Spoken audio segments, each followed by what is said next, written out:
Greetings fellow gorehounds and welcome back to yet another Blood Splattered catch-up vlog. So the movie we're going to be talking about today is a little movie called Ghost House, which is a Thailand-American co-production set in Thailand. And other than that, the most notable thing about it is that it stars Scout Taylor-Compton from Rob Zombie's Halloween and The Runaways. And of course by The Runaways, I mean the 2010 biopic about the chick rock group from the 70s, not the TV show on Hulu. And now that we got that cleared up, let me first just say that I was actually kind of looking forward to checking out this movie because I love the idea of doing a horror movie set in Thailand. And since there already is a plethora of really good horror movies from Thailand, I kinda hoped that Ghost House would join among their ranks. But when the movie initially came out back in October, I was so swamped by everything else going on in my life that I completely forgot to check it out. Thankfully, however, the movie is currently available on Netflix streaming, so I decided to finally watch it and do a vlog on it and tell you all what I think. And unfortunately, I'm really sad to report that I did not like Ghost House. That's not to say that it's absolutely terrible, it's just not very good. I didn't buy a lot of the decisions the characters make over the course of the movie. A lot of the acting is really stiff and wooden, and I'm not just talking about the Thailand actors, I'm also talking about the American actors. So there are people in this movie that are American and English speaking, but they sound as if they're speaking as stiffly as someone who speaks it as a third language. And I don't know if that was just bad acting on the part of the actors, or bad directing, or bad writing. All I know is that it just didn't work. But one thing I really did like about this movie is I love the creepy ghost at the center of it. Because basically this movie is about a couple American tourists who go to Thailand and then they discover this thing called a ghost house, which is basically this mini birdbath-sized house that they sit on altars. And the whole idea behind them is that the ghosts will be drawn to these ghost houses and live inside them and not haunt real houses. So they're kind of like roach motels or bug zappers for ghosts. Except unlike roaches, they don't die inside the house, they just stay contained in it trapped.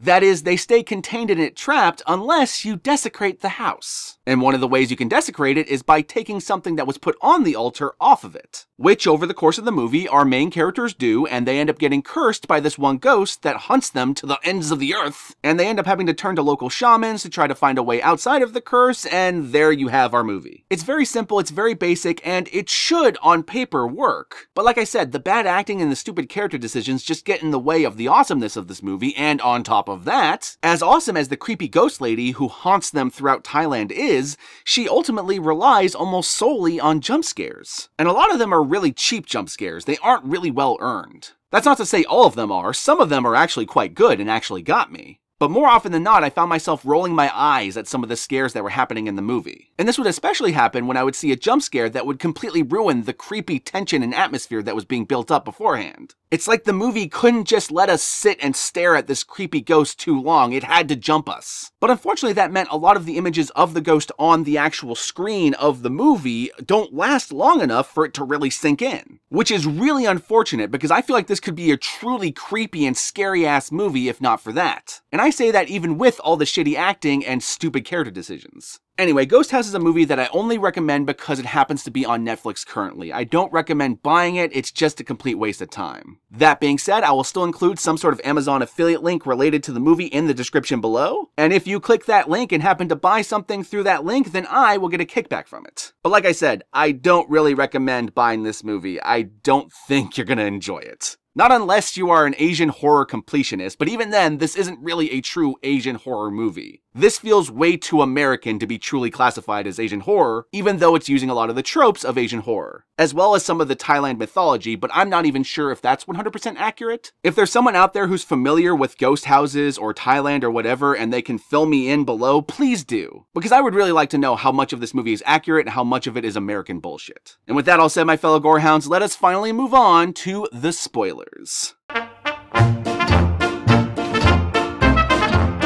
Alrighty then, so when this movie opens up, we have Scout Taylor-Compton and her boyfriend who have just recently come to Thailand on vacation. And right away, we know these two are really close because the boyfriend proposes to her and she says yes. And so as a result of this, their vacation in Thailand turns into a celebration of their proposed marriage. Oh yeah, and I almost forgot to mention, there's also this prologue before we meet our main characters of this British girl being chased through the streets of Bangkok, and she's being chased by the creepy ghost that will eventually curse our main characters, and when the ghost catches her, she shoves her hand right into the British girl's mouth. Then we get the credits, then we get the introduction of our main characters in Thailand, and now we're all caught up. So not too long after the proposal, they end up going back to their hotel room and having sex, and then they end up going out and meeting these two dudes. And the two dudes they end up meeting and befriending turn out to be British tourists. So right away, as the viewer, you kinda know that these two British dudes probably have a connection to the victim from the beginning of the movie. But more so than that, these two are really laying on the creepy factor thick, so I had a really hard time buying this couple actually going along with these two. They just felt so overtly obvious in how much they're trying to manipulate the main characters, that it made the main characters feel extremely dumb for falling for it. And I just feel like these two dudes could have been handled way better if they came across as legitimately charming and friendly, and not like they had an obvious ulterior motive, then maybe I would have accepted this. But because everything is handled so on the nose and the subtext is so clumsy, I just don't understand how these two didn't pick up on it already. Especially when they convinced the boyfriend after having just proposed to his girlfriend to go to this brothel, and the girlfriend really doesn't want him to go into the brothel, but he goes anyway because of the boys. I don't know, maybe I could just buy the conceit that these are dumb American tourists and all that, but it just was too much for me. Like, they are so fucking obvious they might as well have, like, evil written on their foreheads. Anyway, so these British dudes convince them to go out into the forest to find these things called ghost houses. Long story short, they find the ghost house, and she realizes that her scarf that one of the guys had took was on the altar. She takes the scarf off the altar, and having taken something off the altar, she is now cursed. She immediately starts having these waking nightmares. The British dudes just take off and abandon them in the forest, leaving the main characters stumbling through the forest until their tour guide ends up finding them. And when the tour guide realizes that the girl seems to be dealing with some sort of supernatural thing, he takes her to his home village, where they attempt to perform an exorcism on her, but it doesn't work. And of course it wasn't going to work, because if it had worked, then we wouldn't have the rest of the movie, and we're only like 30 minutes in. And so, okay, the next like third of the movie is basically the boyfriend trying to figure out what's happening to his girlfriend. So he tracks down the British dudes, finds out that they had a female friend who was also cursed by the same curse. And of course, the British girl that's among them was the British girl from the beginning of the movie. And the reason they tricked the American couple to go out to the forest so that they can curse the American couple was because the only way to have the curse lifted is to pass it on. So they pass it on to the main character's girlfriend, and then they vacate the country. But before they leave, they tell the main character about the shaman, and so he goes out seeking this shaman. And this is actually the part of the movie where I started to get legitimately invested in it, and that's when the main character's boyfriend ends up tracking down the shaman inside this brothel. And the shaman is basically this old bearded fat sailor dude who basically tells him that, yeah, you're pretty much fucked unless you pass it on. And he's telling him this while he's getting blown by a prostitute and felt up by another prostitute. And it's just super shady and kind of badass. And I fucking love the shaman character. He is my favorite character in the whole movie, and he's one of the few that's actually well acted, which certainly helps given the bad acting throughout the rest of this movie. And one of the other things I should mention is that the tour guide that's been working with them throughout this entire movie, he's also now part of the plan to try to save the girl. So basically the main character's boyfriend and the tour guide are running around trying to find a cure. We have this brief moment where the boyfriend tries to trick another couple into going to the ghost house, but ends up giving up on it halfway through. Because unfortunately for him, much like the shaman said, he is the most cursed person of all because he has a conscience. Thankfully for his girlfriend, this is not the end, because the shaman eventually reveals that there is one other way they might be able to save her. And at this point in the movie, the girl is such a danger to herself that she has been hospitalized and having all these waking nightmares. And unfortunately, as creepy as some of the nightmares are, they all lead to these really shitty jump scares. And so many of them just ruin the creepiness and atmosphere of some of these scenes. Because some of these nightmares, in particular the one she has in her apartment and the one she has at the hospital,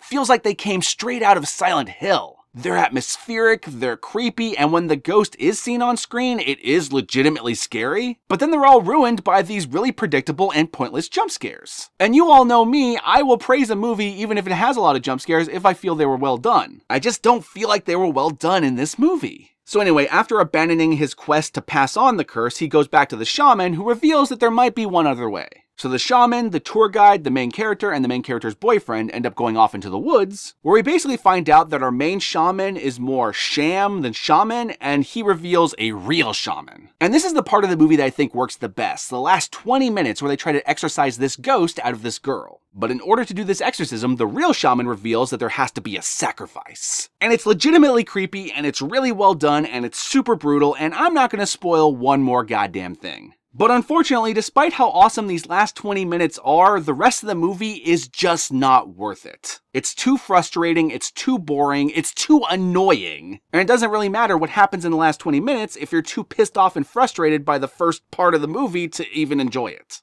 But with all that being said, if you want to find out how this movie ends, you're going to have to find out for yourself. And with all that said, my fellow Gorehounds, be sure to like, comment, subscribe, and don't forget to ring that notification bell so that you're notified of my videos immediately upon their upload. And as per usual, my fellow Gorehounds, peace out, and I'll catch y'all later.